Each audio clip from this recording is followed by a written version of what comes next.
New Burraq herbal clinic. हमारे यहाँ आयुर्वेदिक दवाओं के जरिए इत्मीनान बख्श इलाज किया जाता है, जैसे cancer, diabetes, blood pressure, thyroid, सांधेवात और भी दीगर बीमारियों का इलाज किया जाता है। गुटखा, पान, तंबाकू, सिगरेट, शराब, गांजा व दीगर नशावर चीजों के छुटकारे का शर्तिया इलाज किया जाता है। हर 15 दिनों में 2 दिन के लिए हकीम जी हमारे शहर मालेगांव तशरीफ लाते हैं। न्यू बुर्राक हर्बल की branches first branch Hyderabad, second branch Malegaon, third branch Aurangabad में है। बकिया जानकारी के लिए दिए गए नंबरात पर कॉल करें। New Burraq herbal clinic, Nandiwala road, Shalimar complex, Mayur auto parts के बिल्कुल पीछे, मालेगांव। एक बार जरूर तशरीफ लाएं। हमारा आखिरी सवाल है, 2019 के असम्बली चुनाव के वक्त अशरफिया चौक के जलसे में एजाज बेग ने ये बात कही थी। इन्होंने तकरीर में कहा था तायरा शेख को कि तुम्हारे आसिफ को मेरे सामने राजानगर से इलेक्शन में उम्मीदवारी कराना। अगर वो राजानगर से आसिफ शेख उम्मीदवारी एजाज बेग के सामने करते हैं, या फिर अगर उन्हें उनके वार्ड में एजाज बेग को फॉर्म भरने के लिए कहते, तो इस बारे में एजाज बेग की क्या राय रहेगी और क्या पैगाम रहेगा? देखो, ये तो बात है कि स्टेज से बोल लेना एक अलग बात है ना। वो जाहिर सी बात है कि वो एक आमदार लेवल का आदमी है, यानी वो आमदार थे, माजी आमदार है आज वो शहर के अंदर। वो क्या ज़रूरत है कि यहाँ से लड़ने के लिए आएंगे? उनको तो उस वक्त तो हमने चैलेंज किए थे, और मुझे क्या ज़रूरत कि मैं हज़ार खुली में लड़ने के लिए जाऊँ? बात दोनों है। मैं हज़ार खुली में क्यों लड़ने के लिए दूँगा? जैसे मैंने यहाँ काम किया, यहाँ पर एक करने का रहेगा। हाँ, शहरी लेवल पर लड़ने की बात होगी तो शहरी लेवल पर आमदार का इलेक्शन लड़ेंगे इंशाल्लाह ताला। आमदार के लिए तैयार है? बिल्कुल पूरी तरफ से तैयारी है। पार्टी ने टिकट दिया तो मैं कांग्रेस पार्टी का हर हाल के अंदर मैं असम्बली का इलेक्शन लड़ूंगा। ये मेरी पूरी तैयारी से अभी मैं लड़ रहा हूँ। हमारे साथ बात देख रहे हैं वाहिद दुलार न्यूज़। मैं हूं अहमद हबीब दुलार। जैसा कि आज मालेगांव शहर के दिग्गज लीडरों में से एक बॉस कहलाने वाले एजाज बेग हमारे साथ मौजूद हैं। हमारा उनसे पहला सवाल है, अनकरीब साल भर पहले उन्होंने एक शहर में हल्ला मचाया हुआ था बुनकर मेयर के नाम से। आज जैसे हम देख रहे हैं कि मालेगांव शहर में समाजवादी पार्टी यूसुफ इलियास सेठ ने लाई है, तो वो एक बुनकरों के बड़े माने जाते हैं। इसके बारे में एजाज बेग, सदर कांग्रेस पार्टी शहर मालेगांव, का क्या कहना है कि वो एक बुनकर हैं, और मेयर के ताल्लुक से उनका क्या कहना है जो हल्ला पूरे शहर में मचा था बुनकर मेयर को लेकर? मैं कल भी जो बात कहा था, मैं आज भी आपके चैनल से लोगों को कहना चाहता हूँ कि मेरी बात के ऊपर अटल है। मालेगांव शहर के अंदर कांग्रेस पार्टी की मेजॉरिटी बनती है तो कांग्रेस का बुनकर मेयर को पहले तरजीह दी जाएगी। ये कल भी कहा था, आज भी कहूँगा, और मेजॉरिटी आने के बाद भी यही बोलूँगा जो मैं आज बोल रहा हूँ। क्योंकि शहर के अंदर बुनकर बुनकर का जो मैं बुनकर के अलावा एक बात बोलना चाहता हूँ। मालेगांव शहर के अंदर मैं बोलता हूँ कि यहाँ के जो लीडरान हैं, जो पहले गुज़िश्ता हमारे से पहले जो लीडरान थे, इन्होंने खुद का सुख लिया है शहर के अंदर, और शहर को इनका सुख नहीं मिला आज तक के। एमएलए के बोलते कि इसको शहर के अंदर, आज पूरे शहर के अंदर हाहाकार मची हुई है। पुलिस डिपार्टमेंट की तरफ से बोलो, और हाउस की तरफ से बोलो, नुमाइंदगी करने वाला कोई नहीं है। ये खुद का सुख उठा रहे, आज तक आवाम को इसका सुख नहीं मिला। तो हम चाहते हैं कि शहर के अंदर आवाम को किस तरीके से सुख मिले। ये सुख के कारण हमने पहले भी कहा था कि बुनकर ये होना चाहिए। अगर बुनकर मेयर बनता है शहर के अंदर, तो बुनकर मेयर बनने के बाद उसकी समस्या बुनकरों की उसको समझ में आएगी कि भाई क्या समस्या है। तो इसके लिए मैंने जो कल बात कर बोला था, आज भी मेरी बात पे अटल है। ये शहर जैसे बुनकरों का शहर कहलाता है, और आज बुनकरों पर जो तकलीफ़ आ रही है पावर हाउस प्राइवेट बिजली कंपनी की तरफ से, अगर मेयर बुनकर हो या ना हो एक बात, लेकिन बुनकरों की जो तकलीफ़ है पावर हाउस प्राइवेट बिजली कंपनी को लेकर, इसके लिए अब एजाज बेग सिर्फ एक वार्ड तक महदूद नहीं है। इनका एक नाम शहर सदर कांग्रेस पार्टी हो चुका है। तो एजाज बेग की एक सदर होने की हैसियत से बुनकरों के लिए क्या मेहनत रहेगी, जो उनके ऊपर तकालीफ आ रही है वो पावर हाउस का किस तरह सामना करेंगे? सामना करेंगे की बात नहीं, मैं कर रहा हूँ लगातार। आप देख रहे होंगे मेरी एक्टिविटीज़ को। सुबह मैं जब घर से आता हूँ मेरे ऑफिस के लिए, जब नीचे आता हूँ, तो मुझे ऐसा लगता है कि अगर 10 लोग हैं तो इसमें से 7 से 8 लोग पावर के ही मसले को लेकर आते हैं। आज पावर वालों की इतनी दादागिरी बढ़ गई है कि जिसके कारखाने के ऊपर जाते, अगर वो कहता है कि भाई 5 मिनट रुको हमारा सेठ आ रहे, तो सेठ के आने के पहले ही मीटर निकाल के लेके चले आते। मैंने आज यही बात को लेकर, कोई दीपक पाटिल था जिसको मैंने फ़ोन करके कहा, मेरे ऑफिस के पीछे का एक ये एरिया, यहाँ पर एक उन्होंने 3-4 रोज़ पहले इसको फ़ोन लगाया कि भाई आपका मीटर चेंज करना है। वो मालक नहीं था, हैदराबाद में था। तो उसने क्या किया, हैदराबाद में था, बोले मैं आता हूँ। आज उन्होंने क्या किए, वो मीटर तो चेंज नहीं करे, आज ये मीटर निकाल के लेकर चले गए और वहाँ से उसको फ़ोन करके बोलते कि तुम एक फेस बाईपास चला रहे थे। वो मेरे पास आए, बोले ऐसी बात है। मैंने जब उसको फ़ोन लगाया, मैं बोला तू कैसे बिगैर मालक के लेकर के गए, तेरा काम था मालक होगा, तुम एक फेस तुम किनारे से नहीं चला रहे। अब हमने कैसे मानना, 3 रोज़ पहले तुम बोलते आगे कि तुम्हारा मीटर चेंज करना है और 3 रोज़ के बाद आप लोग आके बोलते मीटर निकाल के लेके चले जाते हैं मालक की गैर हाज़िरी में। ये पावर हाउस वालों की दादागिरी है और ये दादागिरी ये शहर के लोग बिल्कुल बर्दाश्त नहीं करेंगे। आज पूरे शहर के अंदर रात को मुझे फार्मेसी नगर में बुलाया गया। जुमा के रोज़ ऐन नमाज के वक्त तो बोलेरो गाड़ी आई और पूरे मोहल्ले गली मोहल्ले के इन्होंने मीटर निकाल के लेके चले गए। जब मैं रात को गया और इनके जो ज़िम्मेदार थे पावर हाउस के, मैंने जो भूपेंद्र सिंह को मैंने फ़ोन किया, मतलब तुमने कैसे, बोला हमने नहीं लेकर गए। पूरी गलियों की औरतें, मतलब मेरे पास 100-150 लोग रात को जमा थे। मैंने उनको कहा कि ये तो तुम्हारी दादागिरी होगी। ये सब तरीके कार अगर ऐसा रहेगा पावर हाउस का तो ये अच्छी बात नहीं है। जिन्होंने अजाब लाया शेख आसिफ शेख रशीद साहब ने और जिसको मुफ्ती इस्माइल ने कबूल किया, इनको इसका भुगतान ये शहर की आवाम इनको इनको जवाब देना है ये पावर के मसले के अंदर। आज मैं बोलता हूँ जिनका 200 500 700 रुपये बिल आता था, उनका 3000 3500 4-4 रुपये बिल आ रहा। ये दोनों की ज़बान से पावर हाउस वालों के खिलाफ में कुछ नहीं निकल रहा। मुझे तो ऐसा लगता है कि इनकी साठ गांठ है, ये इनके लोगों को जानबूझकर ये बदला निकाला जा रहा है और लोगों के घर पे बताई जा रही उंगली। बुनकरों के वहाँ पर तुम भी देखो, किसी बुनकर के यहाँ पर जाते हैं, इन्हीं के लोग लेकर जाते हैं जो इन्होंने काम पर लोग लगाए। तो एक दूसरे मिल के दुश्मनी निकाल रहे हैं। ये बुनकरों से दुश्मनी, शहर के छोटे मोटे घरेलू लोगों से दुश्मनी निकाल रहे हैं और एजाज बेग मालेगांव शहर कांग्रेस पार्टी इसको कभी भी बर्दाश्त नहीं करेंगी। इनको समझ लेना चाहिए, नहीं तो मैं आवाम को रोड के ऊपर लाऊंगा। इसका कुछ भी होगा उसकी जिम्मेदारी पावर हाउस के सीईओ के ऊपर और पावर हाउस के जिम्मेदारान के ऊपर होंगी। जैसा कि आप जानते हैं कि बुनकर का जो सेठ और मजदूर का रिश्ता है वो दिल और धड़कन का है, और मजदूर के घर का मीटर निकालना, कारखानेदार बुनकर का कारखाने का मीटर निकालना, इस तरह की दादागिरी प्राइवेट बिजली कंपनी की चल रही है।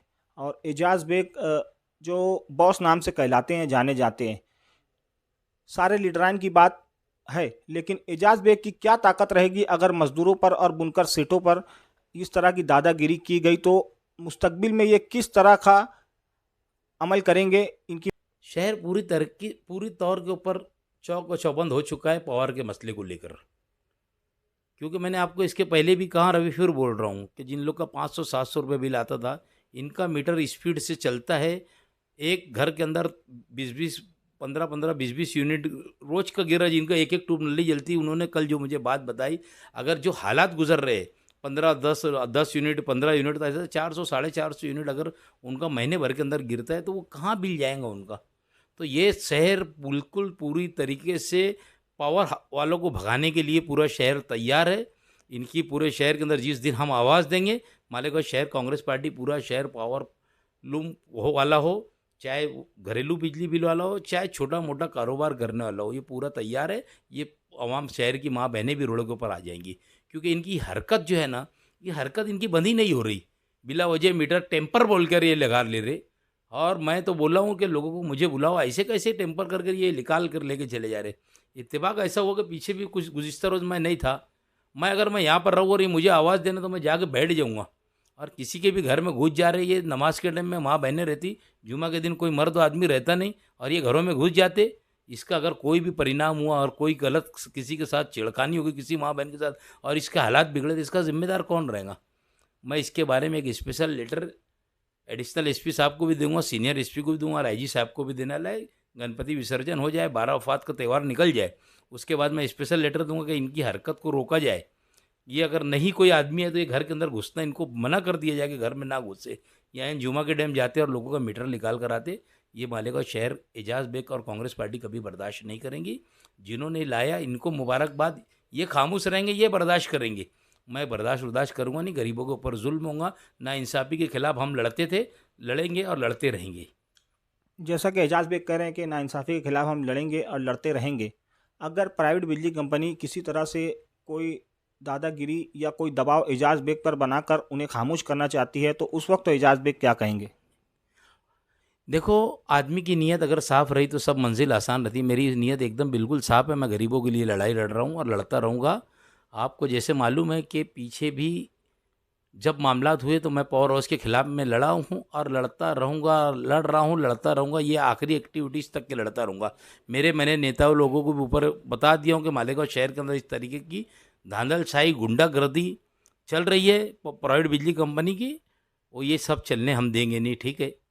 अगर कहीं एक आध मीटर टेम्पर के नाम पर ये कर देंगे, कहीं फार्मेसी नगर में जाते, कहीं जाकर देवी के मल्ले में जाते, कहीं स्टार होटल के पीछे के हिस्से में जाते, ये सारी चीज़ हम बर्दाश्त करेंगे नहीं। जिन्होंने लाया ये उनको मुबारक, ये खामोश बैठेंगे, एजाज बेग खामोश बैठेगा नहीं। शहर की आवाम बिल्कुल पूरी ताकत से खड़े रहने के लिए तैयार है। अगर ऐसे कभी हालात बने तो शहर बंद करके हम एक बड़ा जुलूस मालेगांव शहर के अंदर इतना बड़ा जुलूस निकालेंगे कि मालेगांव की तारीख के अंदर इनको मालेगांव मालेगांव बचाओ बिजली भगाओ वाला नारा देकर इनको मालेगांव शहर के अंदर से इनको भगाया जाएगा। जैसा कि 2019 के इलेक्शन में देखा गया था असेंबली में कि गठबंधन एक बहुत बड़ी तादाद में था, जिनमें एजाज बेग भी शामिल थे। अभी गठबंधन के बारे में एजाज बेग का क्या इजहार ख्याल है, जानते हैं एजाज बेग से। गठबंधन की बात तो ऐसी है कि मैं एक नेशनलिस्ट पार्टी का सदर हूँ। मेरे ऊपर से आदेश आने के ऊपर है कि पार्टी मुझे क्या आदेश देंगी, और पार्टी का आदेश तो मैं ऐसे समझता हूँ कि शायद भाई लोकल बॉडीज़ के अंदर यही होगा कि भाई आप अपने तरफ से के ऊपर गठबंधन कर लीजिए, हमको किससे करना है, क्या करना है। हम हमारी पार्टी के तमाम छोटे बड़े वर्कर्स, जो हमारी चाहने वाली टीम है, जो हमारे पास आज लीगल लोग हैं, जो अच्छे, जिन्होंने पुराने सियासतदान के जैसे लोगों ने यहाँ पर ये किया है, ऐसे लोग भी हमारे पास मौजूद है। हम पूरी बैठ के उनसे सलाह मशवरा करेंगे कि भाई अपने को किससे गठबंधन करना है, किससे नहीं करना है, क्योंकि शहर एक खंडर हो चुका है। आज हालात मैं समझता हूँ कि हर दूसरे आदमी के बाद मालेगांव शहर के अंदर मनके की बीमारी का आदमी मिलता है। तो ये शहर के अंदर इतनी हालत ख़राब है कि मेरे जैसा आदमी रात को फार्मेसी कॉलेज से जाकर आने के बाद रात भर से मेरी पीठ में इतना दर्द है, क्योंकि वो रोड इतना ख़राब हो चुका, वो अंदर भी गया तो वही हालत थी। तो सारी चीज़ को सामने रख कर कैसे मेजॉरिटी बनेगी कांग्रेस पार्टी की, ये सारी चीज़ को सामने रख के हम लोग ये करने दें। जैसा कि गुज़िश्ता कुछ दिनों कबल देखा गया कि यूसुफ इलियास की समाजवादी पार्टी और एजाज बेग की कांग्रेस पार्टी का गठबंधन की बातें कही गई, तो क्या इस बारे में भी ऊपर से बात की गई थी या फिर ये मिलकर गठबंधन में साथ रहेंगे? नहीं, ये अभी कोई बात भी नहीं है। बहरहाल ऐसा है कि अभी फ़िलहाल जो है कि भाई उद्धव बाला साहब ठाकरे की शिवसेना, समाजवादी, सारी चीज़ का जो है अभी एक गठबंधन के अंदर इनका अलायंस से ऊपर हुआ है। तो अलायंस के नाते एक मैं वो रिस्पॉन्स के हिसाब से उनको गया, उनको मुबारकबाद दिया, क्योंकि हमारे अलायंस के अंदर आज समाजवादी भी है, उद्धव बाला साहब ठाकरे की पार्टी, शिवसेना भी है, और जो पार्टियाँ है सब पार्टियों को मैं इकट्ठा करने की कोशिश करूँगा। और मैं ऐसा चाहूँगा कि भाई हमारा जो ऊपर अलायंस है तो साथ में भी हम मालेगांव का अलायंस करें। ये मेरी अपनी सोच है, फिर भी मेरे जो नेता ऊपर से मुझे आदेश देंगे वो आदेश का मैं पालन करूँगा।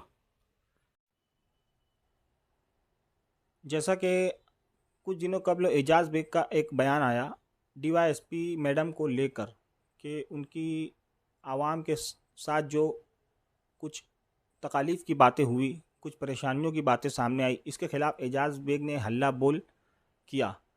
और जैसा कि हम जानते हैं कि एजाज बेग आगे आए, इस बारे में एजाज बेग का क्या कहना है डीवाईएसपी मैडम की बातों को लेकर। और अमन चौक में भी कुछ रोज़ कबल एजाज बेग की पुलिस डिपार्टमेंट के साथ कुछ अनबन हुई थी, इस बारे में भी जानते हैं एजाज बेग से। पीछे 6 महीना पहले भी ऐसी हुआ था कि मैं मेरे वार्ड से पैदल आ रहा था रात में, और एक पीएसआई आए थे यहाँ पर, उन्होंने एक बच्चे को मार दिया। और वो बच्चे को मारने के बाद मैंने देखा तो जाहिर सी बात है कि मैं एक शहर का जिम्मेदार आदमी हूँ, अगर वो बच्चे को मारे तो मैंने उनसे दो बात किया, और उसके बाद मेरे ऊपर 353 का गुना दाखिल किया गया। तो ये क्या किसी ने बोलना नहीं, जिनका काम है शहर के अंदर बोलने का, माजी आमदार शेख आसिफ साहब ने बोलना चाहिए, मुफ्ती इस्माइल साहब ने बोलना चाहिए। ये पद के ऊपर है, ये ने आज बड़ा पद भुगत चुके हैं, मुफ्ती इस्माइल साहब एक आमदार है, इन्होंने एक दबदबा बना के रखना चाहिए था शहर के अंदर कि अभी पुलिस मार ठोक ना करे। वो बच्चे को मारे, मैंने उसको बोला था 353 दी। अभी हफ्ते भर से रिपोर्ट आ रही कि किसी को चाइनीज़ वाले को मारे, किसी को मारे। मैं जहाँ पर दाढ़ी कटिंग करता हूँ वो नाई को इन्होंने लेके चले गए। इत्तेफाक से मैं को फ़ोन आया उसके बच्चे का, मैं आज़ाद नगर पुलिस स्टेशन पहुँचा। आज़ाद नगर पुलिस स्टेशन से तो मैडम की गाड़ी खड़ी थी, एक पुलिस वाला बोले साहब रुको, बोले वो मैडम छोड़ के चले जाएंगे, उनकी ज़मीन तुम करके लेके चला। मैंने ठीक है कोई बात नहीं। वो पुरसे से 11 बजे के बाद अगर उसने दुकान चालू किया तो उसके ऊपर तुम गुना दाखिल करो, मार ठोक करने का किसी को अधिकार नहीं। तो मैं जब नीचे से ऊपर गया तो वो रोने लगा, नाऊ क्या हुआ इश्तियाक भाई? तो उसने मुझे कहा कि यार मुझे मैडम ने मारे, बोले मुझे तो 2 ही पट्टा मारे, ये आदमी को 10 पट्टा पैर के ऊपर खड़े रह के 10 पट्टा उसको मारने लगा है पुलिस से। तो ये तो जुल्म और सितम है। ये जुल्म और सितम तो एजाज बेग ने कल भी बर्दाश्त नहीं किया, आज भी बर्दाश्त नहीं करेगा और आने वाले कल भी नहीं करेगा। कायदा है, तुम भी हाथ में मत लो, कायदे को तुम तुम्हारे करो ना। ये सारी शिकायत मिलने के बाद भी मैंने वो एडिशनल एसपी साहब से जुमेरात के दिन रात में ये वाक़या हुआ, जुमा के दिन मैं जाकर एडिशनल एसपी साहब से मिला और उनको लेटर दिया। मेरा यही बोलना है, कल भी बोलता था और आज भी बोलता था, तुम कानून हाथ में मत लो। अभी रात की तो ऐसी घटना हो गई कि कहीं कहीं माफ़ भी कर देना पड़ता। ठीक है, इंसान है, गलती होती है। एक पुलिस वाले के बच्चे ने कल एक जगह पर, मेरे पास वीडियो है, एक जगह के ऊपर जाकर पुलिस वाले का बच्चा, उसने अपने आप को पुलिस बताया और पूरी दुकान के अंदर पूरा ये किया, देखा कि कहीं पुली नहीं मिली, आखिरी में उससे पैसे भी लिया, एक गोल्ड फ्लैग का पैकेट भी लिया, एक लेटर भी लिया और लेके चला गया। जब मैं नींद में सो उठा तो मेरे से जब लोगों ने रब्ता कायम करे, मुझे वीडियो डाले, मैं गए एडिशनल एसपी साहब के कान पे बात डालने के लिए गया, वो मेरे से मिले नहीं। मगर नीचे के जो लोग थे उन्होंने देखे वीडियो तो उन्होंने मुझे बताया कि ये पुलिस नहीं है, ये पुलिस वाले का बच्चा है। बोले मतलब उसका बच्चा है, इतनी दादागिरी वो पुलिस के नाम पर और ये कर रहा है। बहरहाल उन्होंने मुझे एक बात बोले, तो हम भी इंसान हैं, हम भी बात को समझते कि यार उसके पिताजी बहुत बीमार है और इतने ये सीरियस, अगर ये बात उनको मालूम पड़ गई कि उनके लड़के ने ऐसा किया है और उसके ऊपर गुनाह दाखिल होगा तो वो बेचारा जान से चले जाएगा। तो हम भी इंसान हैं, हमने उसको माफ़ करवा दी कि जान दो, जो हुआ उसको ख़त्म कर दो। तो ये सारी हरकत अगर वो करेंगे तो चल जाएगा, और अगर हमने कोई किसी को बात बोले तो वो ये होती। तो ये आज की रात की भी हरकत थी, मैंने वो बात भी गया, बहरहाल साहब नहीं मिले, बहरहाल मैंने वो बात को रफा दफा कर दिया, क्योंकि वो अगर ठीक है वो भी 2 कदम आगे पीछे हटते तो हम भी 2 कदम पीछे, हम भी इंसान हैं। बहरहाल जो गलत काम करते उसके लिए तुम कानून बोलो, लिखो, उनको ये करो ना, गुनाह दाखिल करो, जो दंड आता होगा कायदे से वो दंड करो। मेरा यही बोलना था। और ये लोग का काम है बोलने का, ये बोलते नहीं। शहर बहुत परेशान है और मार ठोक से ज़्यादा परेशान है। ठीक है, 11 के बाद नहीं बंद करता, लेके जाओ, केस करो, कोर्ट में हाजिर करो, जो दंड आता होगा दंड दो। मैं ये हम भी पालन करने का बोलते कि भाई तुम कायदे का पालन करो। तो ये सारी चीज़ें मैंने जो है वो किया, तो मैंने कोई गलत उलत नहीं किया। और गलत जो करेंगे मैं उसके साथ खिलाफ में बिल्कुल रोज़मर्रा की तरह लड़ूंगा। कोई कि भी मैं किसी को मुझे दबा लेगा, ये कोई बात नहीं। ये गलत कर रहे तुम इनके ऊपर केस करो, तुम गलत कर रहे तो हम क्यों नहीं बोलेंगे। मैंने बोला है, आज भी बोला, कल भी बोलूँगा और बोल। हमारा आखिरी सवाल है, 2019 के असेंबली चुनाव के वक्त अशरफिया चौक के जलसे में एजाज बेग ने ये बात कही थी। इन्होंने तकरीर में कहा था तायरा शेख को कि तुम्हारे आसिफ को मेरे सामने राजानगर से इलेक्शन में उम्मीदवारी कराना। अगर वो राजानगर से आसिफ शेख उम्मीदवारी एजाज बेग के सामने करते हैं, या फिर अगर उन्हें उनके वार्ड में एजाज बेग को फॉर्म भरने के लिए कहते, तो इस बारे में एजाज बेग की क्या राय रहेगी और क्या पैगाम रहेगा? देखो, ये तो बात है कि स्टेज से बोल लेना एक अलग बात है ना। वो जाहिर सी बात है कि वो एक आमदार लेवल का आदमी है, यानी वो आमदार थे, माजी आमदार है आज वो शहर के अंदर। वो क्या ज़रूरत है कि यहाँ से लड़ने के लिए आएंगे? उनको तो उस वक्त हमने चैलेंज किए थे, और मुझे क्या ज़रूरत कि मैं हज़ारखुली में लड़ने के लिए जाऊँ। बात दोनों है। मैं हज़ारखुली में क्यों लड़ने के लिए दूँगा? जैसे मैंने यहाँ काम किया, यहाँ पर एक करने का रहेगा।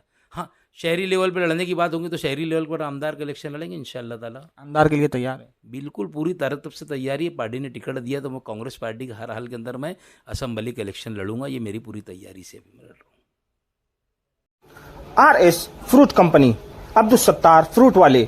हमारे यहाँ कई किस्म के फ्रूट मिलेंगे जो शायद आपको कहीं देखने मिले या मिल सके, जैसे मैंगो स्टील, रसबेरी, मलबेरी, शहतूत, चेरी, एवोकाडो, ब्लूबेरी, अमरफल, मिनी ऑरेंज, इंपोर्टेड अंगूर, सेब, आम, संतरा, मौसम्बी, चीकू, लीची केला, मिस्री केला, फैशन फ्रूट, और साथ ही गिफ्ट देने के लिए कई तरह के फ्रूट के मिक्स पैकेट भी तैयार मिलेंगे। हमारा पता याद रखें, उर्दू लाइब्रेरी के बिल्कुल नीचे राम सेतु पुल। हमारे नंबरात पर कॉल करें।